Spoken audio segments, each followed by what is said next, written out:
ऐसी भूमि जहां प्रकृति, इतिहास, आस्था और रहस्य सब एक साथ जीवंत हो उठते हैं। रामेश्वरम तमिलनाडु राज्य में स्थित है, जो हिंदू धर्म के 4 धामों में से एक है। ऐसा कहा जाता है कि स्वयं भगवान श्री राम ने यहां समुद्र से सेतु बनाने का आदेश दिया था, ताकि वे लंका जाकर माता सीता को रावण के बंदी गृह से मुक्त करा सके। इस स्थान का हर कण, हर रेत का कण एक कथा कहता है, और वह कथा आज भी रहस्य से भरी है।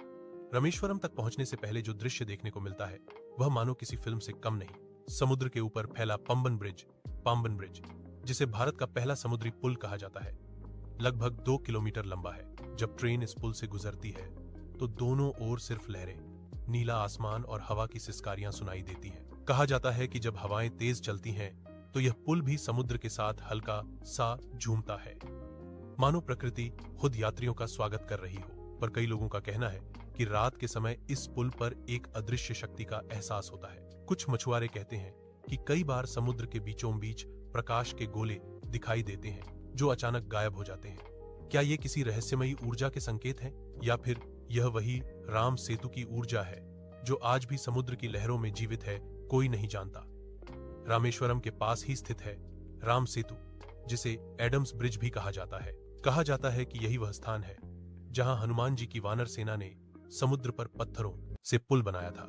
चमत्कार की बात यह है कि ये पत्थर समुद्र में तैरते थे। वैज्ञानिकों ने कई बार इन पत्थरों की जांच की, लेकिन अब तक यह नहीं बता पाए कि वे डूबते क्यों नहीं थे। कुछ पुरातत्वविद कहते हैं कि यह संरचना लगभग 7000 वर्ष पुरानी हो सकती है। सैटेलाइट तस्वीरों में यह पुल आज भी साफ दिखाई देता है, मानो भगवान राम की आस्था का अमर प्रमाण हो। कई यात्रियों का कहना है कि यहाँ खड़े होकर उन्हें एक अद्भुत शांति और शक्ति का अनुभव होता है, जैसे स्वयं राम की उपस्थिति अब भी इस धरती पर हो। रामेश्वरम के हृदय में स्थित है रामनाथस्वामी मंदिर, जो दक्षिण भारत के सबसे भव्य और रहस्यमय मंदिरों में से एक है। इस मंदिर की गलियां इतनी लंबी हैं कि एक सीधी पंक्ति में चलते चलते आप समय का अंदाजा ही भूल जाते हैं। कहा जाता है कि यहाँ के 1000 से अधिक पत्थर के स्तंभ दिन के अलग अलग समय पर अलग अलग ध्वनि निकालते हैं, जैसे कोई अनदेखी शक्ति उनसे संवाद कर रही हो। मंदिर के 22 पवित्र कुंडों में स्नान करने को पापों से मुक्ति का मार्ग माना जाता है, और जब समुद्री हवा मंदिर की घंटियों से टकराती है तो जो स्वर उत्पन्न होता है वह आत्मा को झकझोर देता है।